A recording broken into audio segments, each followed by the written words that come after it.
My name is Brandon Byers. I'm a doctoral student. I am sufficiently caffeinated, and I'm excited to talk to you all about this research that we did on exploring tokenized product passports for circular construction supply chains.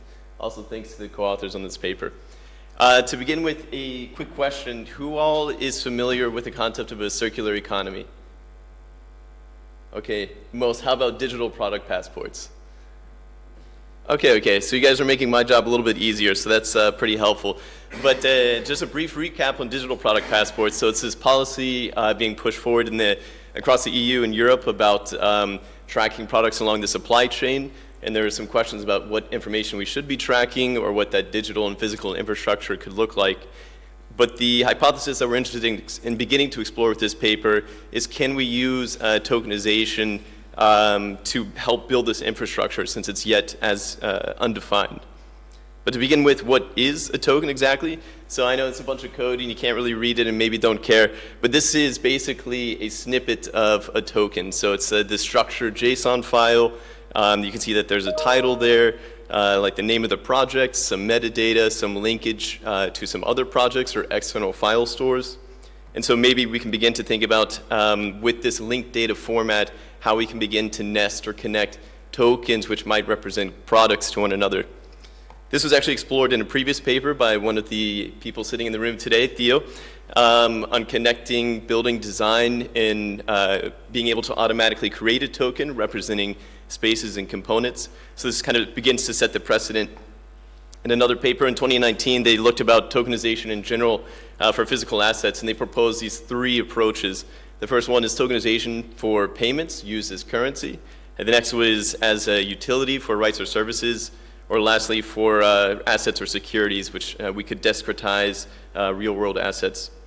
Similar work also from EC3 last year, looking at this tokenization for AEC context-specific, had somewhat similar results on this, mentioning that tokenization can be used for economic or technical purposes. And the four categories here were as direct application, again, for payments, or utilitarian for governance applications, security related for object representation, or lastly, an pegged application for stablecoin. So in this paper, in the context of digital product passports and data representation, we want to dive a little bit deeper into this one specific application. So security related, more specifically, object representation. That brings us to the specific research question we looked at, which was, how could tokenization be useful for product passports in a circular built environment? Interested in this because of the decentralized nature, the data storage, of the immutability and the permanence of this data, and because we don't quite know yet how to build the best product passport system. To approach this research question, we used a mixed method research methodology. So we issued a survey to 30 people, 14 researchers, 16 practitioners, and that had both quantitative and qualitative questions. That combined with reviewing existing tokenization approaches and token standards in general, we brought it to an interpretation and suggest three applications, or three proposals for tokenizations for circular supply chains. To jump into the demographics of our surveyors, so these are countries where the responders worked in, and so the plurality being in Switzerland, UK and US has some representation, but largely around Europe, and then a few in the Eastern Hemisphere. So it's to kind of set the stage of the familiarity with the respondents. So the first was how familiar are you with the concept of product passports? Most people were pretty familiar. There were two that had not heard of it at all, and two that were slightly familiar.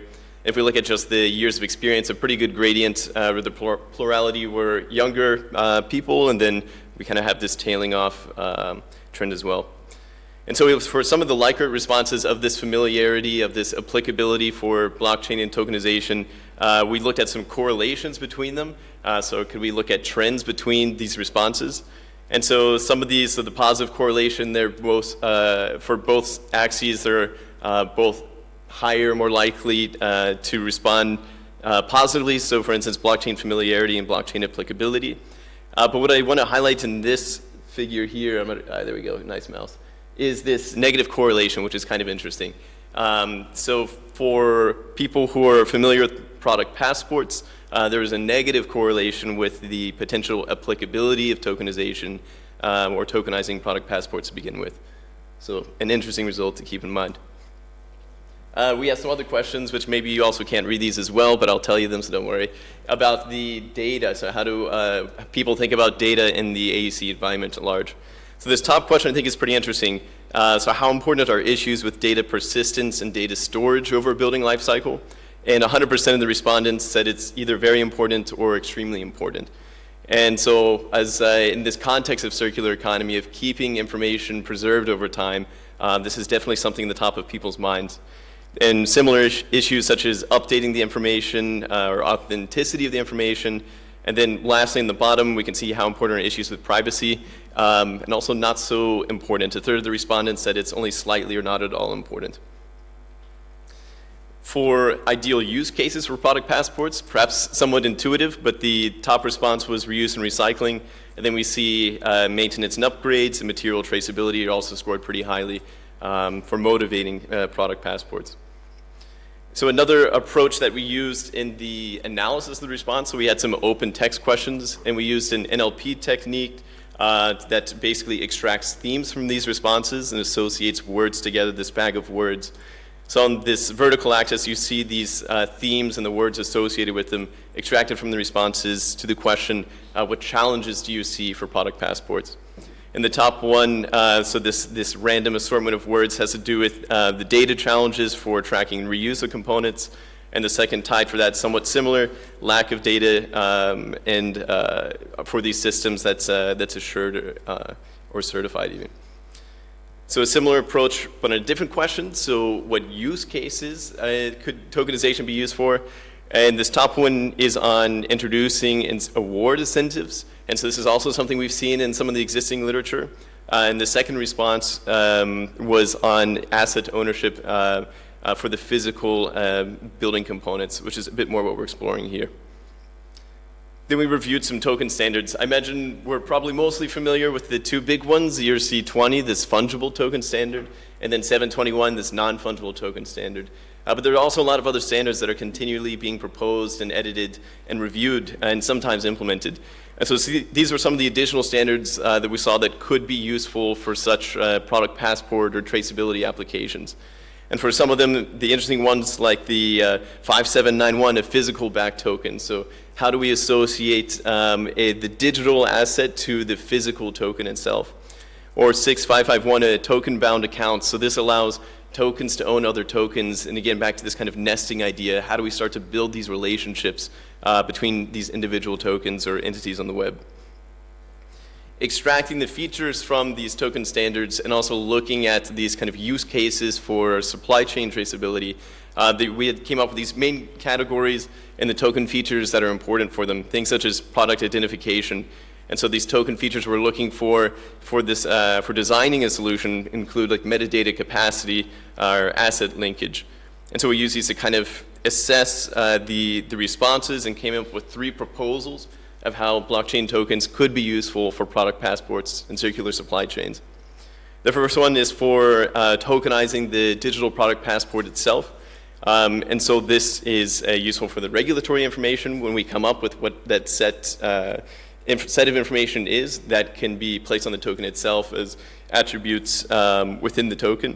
It can be useful for compliance and verification, and we're looking for token standards that help with the queryability and regulatory compliance. The second proposal is for the asset identifier. So tokenizing the asset metadata as a key store for linking to other product information, things such as EPDs or the original manufacturer's product data sheet, but using the token as basically this base key storage. And it can also be useful for things such as building topology where you have this nesting, and we're also looking for things like metadata flexibility and interoperability. And then lastly, using tokens for ownership itself. So tokenizing the product ownership. So this could be useful for financial and business applications. So we look at things like some proposals for ESG, so investing in materials, or so specifically circular materials as a carbon store. And so this is one other application for tokenization. So that brings me to the conclusion, wrapping this up. So we were looking at how could tokenization be useful for product passports. And we think this is important because we don't know what a product passport looks like yet, but we believe that there are positive attributes to the decentralization of tokens. And to do this, answer this, we used a mixed methods approach. We surveyed 30 people and got some insights back from them on what challenges currently exist for product passports or what they believe blockchain could be useful for. And this brought us to our 3 proposals here, which we will follow up in the future with some design science research approaches and prototyping and testing. So thank you very much.